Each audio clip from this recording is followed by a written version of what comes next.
If you're learning how to DJ and you're using Spotify or Apple Music, you're not alone. But here's the truth, those platforms were never designed for DJs.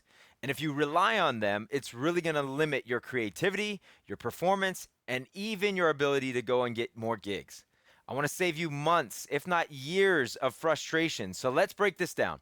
My name is Coach Hapa from the DJ Coach, and I want to walk you through how we get music. Now, before we break down the different categories, I want to let you know that I am following along inside of a book that I wrote recently called First 50 DJ Techniques You Should Know. And so we're talking about concept 15 today, getting music. And if you want your own copy of this book, check out the description below and see how you can get your hands on a copy of this. You can get it through Amazon, you can get it through Guitar Center, wherever you get books, you can get this. All right, so I first want to tell you that streaming is not necessarily a bad thing. In fact, I listen to music primarily through streaming services. I'm a huge Spotify advocate. I've got Spotify Premium. That is my go-to. I've got playlists. I've got collaborative playlists. I use this for music discovery. I use it for all of that. I love that. However, as a DJ, we need to actually have the music. And I know this might sound archaic. I might sound like a dinosaur right now saying this because who else downloads MP3s? Very few people. The only real people that download MP3s are primarily DJs. And this feels a little bit like how it was when we transitioned from vinyl to now computers. And we were the only people buying vinyl records for a while, for a long while. And I know that this sounds a little bit silly, but the technology is not here yet. It's not stable enough for us to rely solely on streaming services. And I want to break this down and I want to show you exactly how you can get music into your DJ software as a beginner or an intermediate DJ if you don't know these sources. So we're going to talk about that today. Let's actually make this pretty simple. We're going to break this into 3 different categories. The 3 categories are pay per track, the second one being streaming services, and then the third one being monthly dues or subscriptions. And I'm going to walk you through this and I'm going to show you how we break this down. Okay?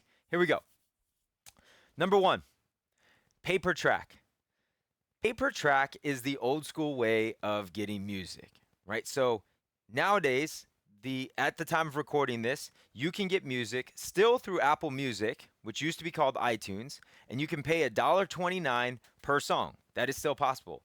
There's also resources like Beatport, especially for those of you who are into electronic dance music. Beatport has an incredible catalog of dance music, all high quality files, really great resource there.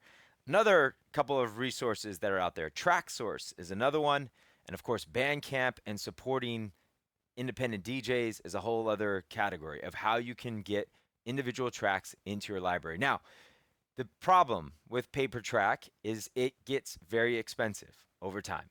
If you're paying $1, $2, $4 per song, as you can imagine, that would add up very quickly. At the same time, though, this is a really great way of figuring out, do I really want to play this song? Do I really love this song? I mean, this is what we were doing back in the day with vinyl records. I mean, I remember literally going to record stores and spending every single dollar that I made that last week on records. And that was a part of what we needed to do as DJs. And I still think that a part of that is true today. So pay per track can actually be a really great resource. Now, I will tell you this. That usually is my number 2 option, my second option. I'll get to my number 1 option at the end of this video. The number 3 option for me is the second one that we're going to talk about, which is streaming. So I try my best to avoid streaming tracks. And the reason why I want to avoid streaming tracks is because, number 1, most streaming services that are then built into our DJ software are going to require that I am connected to the internet, that I have Wi-Fi. What happens if I'm at the event that I've been hired for and 90% of my music is through Spotify or Apple Music or Tidal or SoundCloud Go or one of these platforms, and now the Wi-Fi goes out? Right? Like the DJ controller just can't play itself. Like this is not an acoustic instrument. We need music. We need recorded music in order to play anything out of those speakers. So if I don't have music now, I'm completely cooked in this moment, right? That's number one. That is the number one issue is what happens if Wi-Fi goes down. The second issue though, which I think is also a number one issue, is now I am forever tied to that streaming service. Because for me, one of the things that we teach is really understanding your music and breaking your music down, understanding BPM. How do I get in and how do I get out of every song that you want to play as a DJ? And by the way, if you want more information on how to do that and how to really level up your DJing, make sure to check out this video that we've linked above because this will give you the ultimate hack to sounding better as a DJ, to making your transitions clean. This one right here. All right, but back to what we're talking about. So if I take time, hours and hours and hours out of my life taking the music, breaking it down, setting hot cues, figuring out how to get in and out, tagging tracks. And I do all of that, but it's with streaming tracks. The minute I stop paying the streaming service, poof, all of that work goes away. All of it vanishes. I'm not willing to do that. I want that work that I'm putting in to go with me seemingly forever. In fact, I have songs in my library, MP3s in my library that I mapped out probably 15 years ago, 18 years ago. And all of those hotkeys are still there. Despite having changed laptops, I don't know, 5, 6, 7 times, those tracks have come with me. And once I have those tracks, I never have to be subscribed to something else ever again. I now own it. The third thing is once I actually have the MP3, now I can do a couple of other really, really helpful things. Number one, I can record inside of the DJ software. So this makes it a lot easier to be able to record my set, whether that's for making a mix, whether that's for doing, sort of anything with recording. The second thing that I can do is most times now, this would unlock stems for these songs. So we now have the ability to separate stems live, real time, where you can isolate the vocals, the melody, the bass line, the drums in almost every DJ software that exists on the pro side of things. And now I have the ability to do that because I have the MP3 version. If I were streaming from Spotify, for example, I wouldn't have access to stems. And that is a huge game changer. It's been a huge game changer in the DJ space to really change how we mix songs together. So that would be another downside to streaming. And then the last one would be that the way that I organize tracks would then be limited. So I wouldn't, depending on the DJ software you have, you're not able to mix your MP3s and your streaming services together. And in some cases with Serato DJ, you're not actually able to have two streaming services available at the same time. So it does limit what you're actually able to pull up real time. So again, I don't think that streaming is bad, but I think it should be your last option. And to me, that's my third option. So let's talk about the best option. What is the best option, Coach, for DJs today? Today, at the time of recording this video, I stand firm on this. Subscribing to a digital DJ record pool is the absolute best option for any DJ. Whether you're a hobbyist DJ at home and you consider yourself just a bedroom DJ and you don't even anticipate going out and doing gigs, I will tell you this, is that every single one of you who's even in your bedroom right now just practicing on your own will have the opportunity at some point in time in the near future to do a gig outside. I promise you that. As soon as people start catching word that you're DJing and as you start to improve and your confidence builds, which we want to be able to help you with, you will start getting opportunities to go out there and play. So I don't want anybody to think, oh, well, this advice is just for pros. Absolutely not.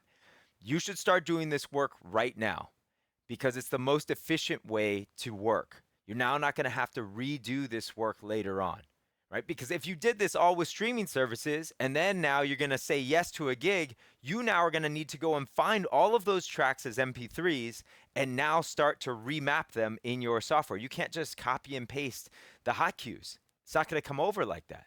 You're actually going to need to redo that work. So I'm hoping to save you tons of time by you listening to what I'm telling you right now. So what is a DJ record pool? Well, a record pool is a community that you belong to. You need to apply, and this is only for DJs. And the record pools make it very, very explicit that this can only be accessed by DJs. It's part of their agreement with the record labels. So, how does this work?